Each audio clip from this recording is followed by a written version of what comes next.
Bismillahirrahmanirrahim. Assalamualaikum warahmatullahi wabarakatuh. Kami dari kelompok 7 akan memaparkan tentang ideologi Pancasila versus komunisme dan radikalisme. Video ini dibuat untuk menyelesaikan salah satu tugas kelompok kami di mata kuliah Pancasila dengan dosen pengampu Bu Desi Asnita MHI. Adapun anggota kelompok kami yang berisikan 3 anggota, yaitu saya sendiri Haura, Widya Aristia, dan Novia Ramadhani.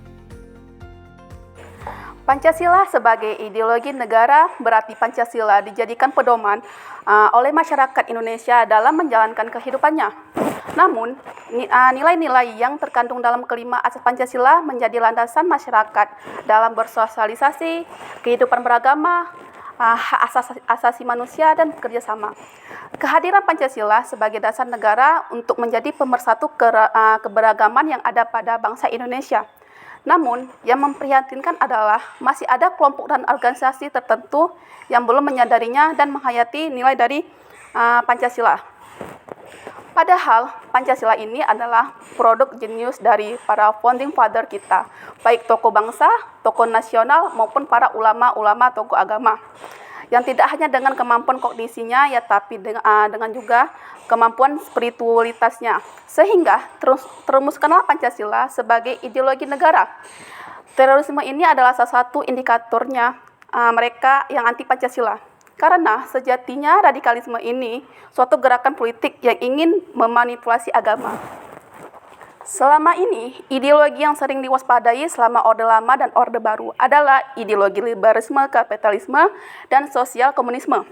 Kedua ideologi ini terus dijadikan sebagai musuh bersama karena tidak sesuai dengan ideologi Pancasila. Bahkan, ideologi sosialisme komunisme sampai dilarang berkembang di wilayah Indonesia pada masa Orde Baru. Selain itu, terdapat pula ideologi yang mendasarkan pada agama, yang kemudian ingin menggantikan ideologi Pancasila dengan ideologi lainnya, yaitu ideologi agama tertentu.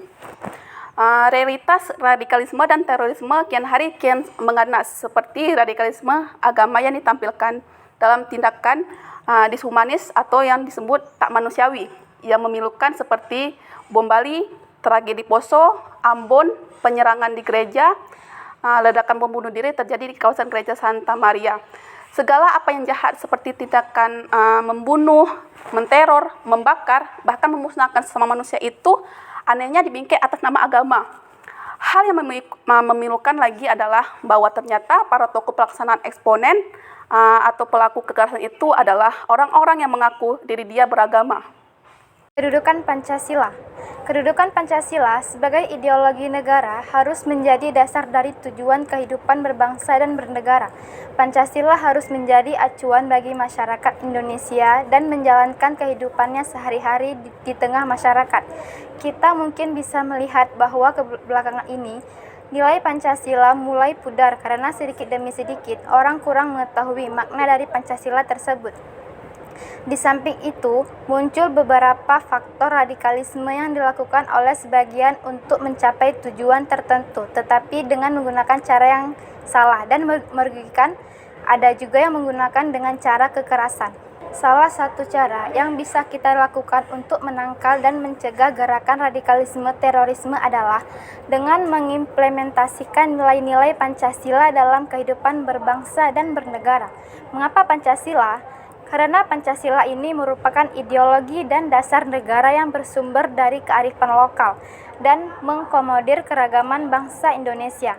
Nilai-nilai Pancasila sangat surat makna terhadap perdamaian, keadilan, dan religiulitas.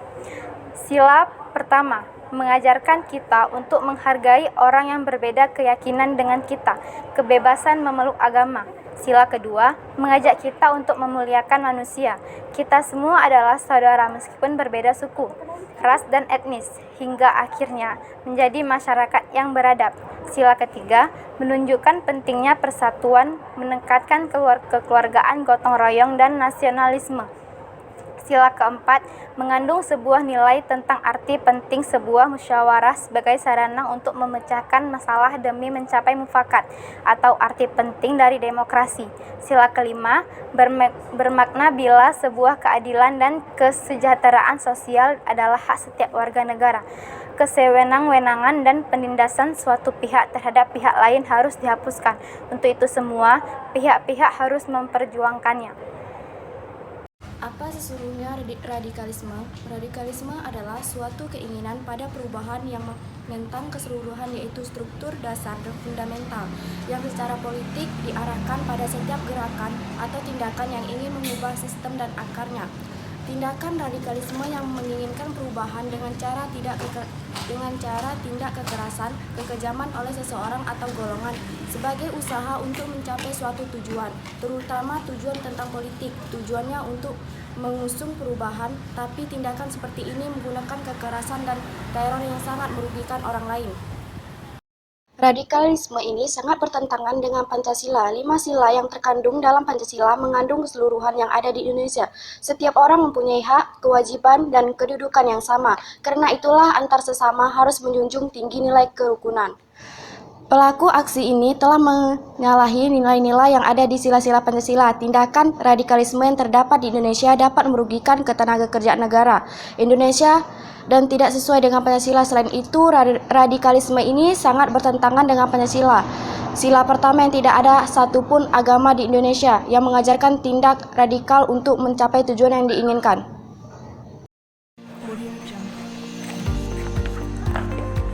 Sekian penjelasan dari kami.